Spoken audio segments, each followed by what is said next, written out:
नमस्कार मेरे प्यारे भारतवासियों, सिनेमा को चाहने वाले मेरे प्यारे दोस्तों। आज मैं आपके लिए एक बेहद उम्दा महिला प्रधान फिल्म पटना की समीक्षा लेकर आपके सामने हाजिर हूँ। मेरा ये प्रयास आपको जैसा भी लगे, एक बार हमारे official channel cinema Safar with Sanjay Rokade पर अपनी प्रतिक्रिया जरूर दें। तो चलते हैं पटना शुक्ला की तरफ। रवीना के दमदार किरदार की कहानी भर नहीं है पटना शुक्ला। पटना शुक्ला उन पुरुषों के लिए भी एक अहम संदेश है जो आज भी महिला को गुलाम बनाकर रखना चाहते हैं। हम भारतीयों को हमेशा से नारी सभ्य, सुशील, संस्कारवान चाहिए होती है। हम जैसा कहें वैसा सुने, ऐसी नारी चाहिए होती है। अगर उसे कहें कि उठ तो उठे, उसे कहें बैठ तो बैठे। हम दिन को रात कहें तो वो भी दिन को रात कहे। आखिर वो हमारी बात माने कैसे नहीं। पुरुष प्रधान समाज में पले बड़े हैं जो हम, ऐसे ही थोड़ी ना हम पितृसत्तात्मक देश बने बैठे हैं। अगर आप भी नारी को इसी रूप में देखना चाहते हैं तो आपको हाल ही में आई पटना शुक्ला एक बार जरूर देख लेना चाहिए।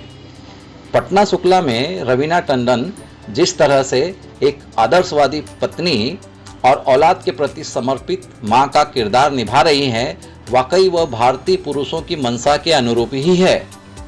हालांकि थोड़ा नागवार तब लगेगा जब वही आदर्शवादी पत्नी एक वकील के रूप में कुछ अलग अंदाज में पुरुष सत्ता को चैलेंज करती दिखाई देगी। बहरहाल पटना शुक्ला फिल्म में रवीना टंडन ने अपनी उम्दा और शानदार अदाकारी से देश के शिक्षा घोटाले जैसे जरूरी मुद्दे को जिस तरीके से उठाने की कोशिश की है वह वाकई काबिले तारीफ है। रवीना अपनी दूसरी पारी में लगातार दमदार भूमिकाएं चुन रही है। रवीना ने अपनी पिछली वेब सीरीज कर्मा कॉलिंग में ग्रे शेड वाली अमीर बॉलीवुड डीवा का किरदार निभाकर भी सबके दिलों में एक छाप छोड़ी थी। इस फिल्म में तन्वी यानी रवीना ने हाउसवाइफ का किरदार निभाने के साथ ही अपनी प्रोफेशनल जिम्मेदारियों को भी बखूबी निभाया है। आप इसमें दौड़ती भागती तन्वी को एक आम मध्यम वर्गीय महिला के रूप में देख सकते हैं। इस फिल्म की एक खास बात यह भी है कि तन्वी की निजी जिंदगी और कोर्ट कचहरी के दृश्यों से होते हुए यह फिल्म शुरुआत की कुछ ही मिनटों में मुद्दे पर पहुंच जाती है। इससे दर्शक की लय नहीं टूटती है और रफ्तार भी बाधित नहीं होती है। अगर आपको देश में शिक्षा के भ्रष्टाचार और सत्ता के गठजोड़ को करीब से देखना है, जानने की कोशिश करना है, तो यकीनन यह फिल्म आपके लिए ही बनी है। शिक्षा माफिया और नेता के गठजोड़ को लेकर बनाई गई ये काली कमाई वाली फिल्म आपके दिल को छू जाएगी। इसमें रवीना ने अपना अदाकारी का एक अहम किरदार निभाया है और जौहर दिखाने की कोशिश की है। बेहद सधे अंदाज में अपना एक जौहर दिखाने की कोशिश की है। इसमें बाहुबली युवा नेता का किरदार निभाने वाले रघुवीर सिंह का अभिनय भी अच्छा माना जा सकता है। फिल्म पटना शुक्ला चंद लेखकीय और निर्देशकीय खामियों के बावजूद अगर एक देखने काबिल सामाजिक सिनेमा बन पाई है तो इसमें फिल्म की कहानी और मुख्य कलाकार रवीना टंडन के अभिनय का ही अहम रोल है। इसमें रवीना टंडन ने जिस तरह से एडवोकेट की भूमिका निभाई है वह एक स्त्री का धाकड़ रूप सामने लाती है। महिला जब अपनी पर आ जाती है तो फिर वो अच्छे खां की चोट चुका देती है। इस फिल्म में भी तन्वी यानी रवीना ने एक छात्रा को न्याय दिलाने के लिए सियासत के दमदारों का छक्के छुड़ा दिए हैं। हालांकि एक लड़की को न्याय दिलाने की इस जद्दोजहद में उसे व्यक्तिगत रूप से क्षति भी पहुंचती है, मगर अंत में वह हीरो बनकर ही सामने आती है। तो चलिए चलते हैं, करीब से समझते हैं पटना शुक्ला की कहानी। इस फिल्म में तन्वी शुक्ला यानी रवीना टंडन गृहिणी होने के साथ साथ पटना जिला न्यायालय में वकील है। पति सिद्धार्थ शुक्ला यानी मानव बीज जल संसाधन विभाग में एक सीनियर इंजीनियर है। एक छोटा बेटा सोनू भी है जो स्कूल में पढ़ता है। तन्वी की जिंदगी अपनी गृहस्थी और पैसे के बीच कटती रहती है, मगर बिहार विश्वविद्यालय में बीएससी अंतिम वर्ष की छात्रा रिंकी कुमारी यानी अनुष्का कौशिक का केस तन्वी की निजी और व्यावसायिक जिंदगी में तूफान ला देता है। इस फिल्म की कहानी तन्वी शुक्ला की ही है। तन्वी अपने पति सिद्धार्थ की हर जरूरत का ख्याल रखने वाली परफेक्ट पत्नी है। वह बेटे के स्कूल वैन के पीछे स्कूटी से भागकर टिफिन पहुंचाने वाली समर्पित मां भी है। इसके साथ ही वह सेशन कोर्ट में वकील भी है, मगर औरत होने के कारण उसकी इस डिग्री की कोई कद्र नहीं करता है। आश्चर्यजनक बात तो यह है कि उसे केस भी उटपटांग ही मिलते हैं, जब तक कि वो गरीब छात्रा रिंकी कुमारी यानी अनुष्का कौशिक उससे अपना केस लड़ने की गुजारिश करने नहीं पहुंचती है। रिंकी बीएससी थर्ड ईयर में फेल हो गई है। उसे विश्वास है कि उसे 60 से 65% के बीच मार्क्स मिलने चाहिए थे, मगर उसे फेल कर दिया गया है। शिकायत करने पर यूनिवर्सिटी ने उसके मार्क्स की रिकाउंटिंग की, मगर नतीजा नहीं बदला।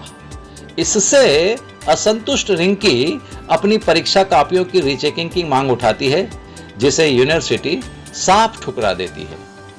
एक रिक्शा चालक की बेटी रिंकी इसको लेकर यूनिवर्सिटी को अदालत में घसीटती है। तन्वी इसका केस लड़ती है। इसी क्रम में बड़े बड़े घोटालों की परतें भी खुलती जाती है। इन घोटालों के चलते विश्वविद्यालय के अधिकारियों और राजनीति के सियासी गठजोड़ से भी पर्दा उठते जाता है।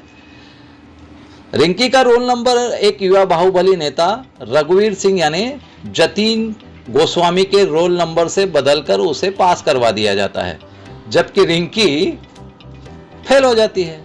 रिंकी का दावा है कि यूनिवर्सिटी ने उसकी मार्कशीट बदल दी है। उसके हिसाब से उसे फर्स्ट डिवीजन होना चाहिए था, जबकि विश्वविद्यालय ने उसे फेल कर दिया है। रिंकी के आत्मविश्वास और न्याय पाने की जिद में तन्वी उसका साथ देती है और उसके केस के लिए दिन रात एक कर देती है। हालांकि इस क्रम में तन्वी को भी एक कुर्बानी देनी पड़ती है, मगर इसके बाद से ही शिक्षा का मंदिर कहलाने वाले शिक्षा माफियाओं का भ्रष्टाचार काले सच के रूप में धीरे धीरे सामने आने लगता है। इनके काले सच को जानने के लिए आपको ये फिल्म एक बार जरूर देखनी चाहिए। ये फिल्म कुछ उसी पृष्ठभूमि पर बनी है जिस पर हाल ही में रिलीज फिल्म हुई थी भक्षक। इसमें तन्वी के रूप में रवीना टंडन परफेक्ट लगती है। अनुष्का कौशिक भी अपनी ईमानदार परफॉर्मेंस से सबका दिल जीत लेती है और जज के रूप में हमारे बीच नहीं रहे सतीश कौशिक की सहज अदाकारी भी सबको भावुक कर देती है। वहीं मानव बीच राजू खेर, जतीन गोस्वामी ने भी अपनी भूमिकाओं के साथ न्याय किया है। बड़े कारपोरेट वकील के रोल में चंदन राय सान्याल और भ्रष्ट नेता के रूप में जतीन ने भी अपना बेस्ट देने का भरसक प्रयास किया है। फिल्म निर्माण की मंडली पर बात करें तो इस फिल्म के निर्माता अरबाज खान हैं। निर्देशन विवेक बुढ़ाकोटी ने किया है। इसकी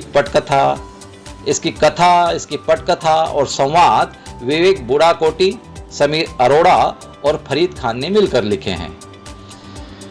सैमुअल शेट्टी और आकांक्षा नंद्रेकर ने संगीत निर्देशन किया है। हालांकि इसमें ऐसा कोई गाना नहीं बन पाया है जिसके चलते सैमुअल और आकांक्षा को याद किया जा सके। विनी राज ने इसकी एडिटिंग की है। कुछ सीन्स में काट छाट कर सकती थी, मगर ठीक है। नेहा पार्ती मटियानी ने कैमरा चलाया है। पार्ती ने पटना शुक्ला जैसी मिडिल क्लास की जिंदगी को करीब से दर्शाने वाली इस फिल्म में कैमरे पर अच्छा खासा हुनर दिखाया है। फिल्म अब OTT पर रिलीज हो गई है, तो मैं आपको सजेस्ट करता हूं कि इसके कुछ भी सीन हैं जो आपको दिल को छू जाते हैं, तो उन कुछ सीनों का मैं जिक्र करता हूं। और वो सीन है कि फिल्म की जब शुरुआत होती है तो तन्वी शुक्ला के घर मोहल्ले में से होती है और जहां दो पड़ोसन कूड़ेदान को लेकर झगड़ती रहती। ये सीन भी एक बहुत अच्छा सीन है जो फिल्म को आगे हमको देखने के लिए अपनी भावनाएं बनाती है, अपना मानस बनाती है। और फिर एक और सीन है कि तन्वी द्वारा पति को दफ्तर जाने के लिए प्रेस किया हुआ जो नीले रंग का टी शर्ट दिया जाता है, उसमें काफ़ी भावनात्मकता का एक रूप दर्शाया गया है। और है कि तन्वी का पटना जिला कोर्ट में अपने बिस्तर यानी वकील के बैठने की जगह पर जब पहुंचती है तो वो सीन भी देखने काबिल है। और एक सीन की बात करूंगा मैं कि कोर्ट रूम में तन्वी और यूनिवर्सिटी के वकील नीलकंठ मिश्रा के बीच जब जिरह होती है तो वो सीन भी काफ़ी बेहद प्रभावशाली है। कुल मिला के ये वो चंद दृश्य हैं जो दर्शकों को जोड़ते हैं और एक दिलचस्प कहानी की उम्मीद भी जगाते हैं। हालांकि इतना सब समझाने और बताने के बाद भी अगर अंत में मुझसे ये पूछें कि यह फिल्म क्यों देखनी चाहिए, तो बस इतना कहूँगा कि आप अपने बच्चों के भविष्य के लिए शिक्षा जगत में होने वाले घोटालों को जानें और उन पर अंकुश लगाने के लिए स्वयं भी अपने स्तर पर कुछ पहल करें। इसलिए भी इस फिल्म को जरूर देखें। और हाँ, रवीना के बहुआयामी अंदाज और अच्छी अदाकारी के लिए भी इस फिल्म को देखा जा सकता है। तो चलें, आज बस इतना ही। फिर एक और नई फिल्म समीक्षा के साथ मिलते हैं। तब तक के लिए मुझे इजाज़त। अपना ख्याल रखें। जय भारत।